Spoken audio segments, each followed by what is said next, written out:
یہ لفظ اللہ کریم یوں بھی فرما سکتا تھا، کل نفس یموت، ہر جان نے مرنا ہے، لیکن اللہ نے یہ نہیں فرمایا، بلکہ کیا فرمایا؟ کل نفس ذائقہ، ذائقہ چکھنے کو کہتے ہیں۔ انسان جس طرح کوئی چیز کھاتا ہے تو کچھ لمحے کے لیے اس کی منہ میں اس چیز کا ذائقہ رہتا ہے، یوں ہر انسان کے اوپر جب یہ موت کا لمحہ آتا ہے تو وہ اس موت کے فاصل سے، اس لمحہ موت سے گزر کر رب کائنات کی بارگاہ میں حاضر ہو جاتا ہے، اور پھر نا ختم ہونے والی زندگی کا آغاز ہو جاتا ہے۔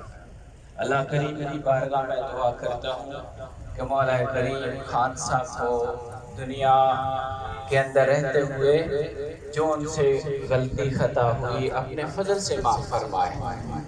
ایک بات جو مجھے اس خاندان کی ہمیشہ سے اچھی لگی، اٹریکٹ کی ہے، وہ یہ ہے کہ یہ اللہ کے نیک بندوں کے خاندانوں سے بھی محبت رکھتے ہیں۔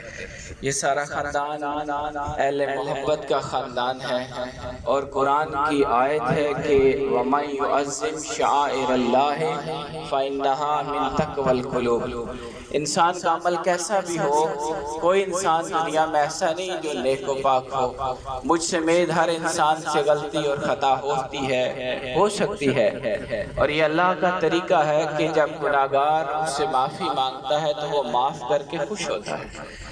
تو جو اللہ کریم نے یہ ارشاد فرمایا کہ جو اللہ کی نشانیوں کی تعظیم کرتے ہیں تو یہ ان کے دل کے تقویٰ کی علامت ہے۔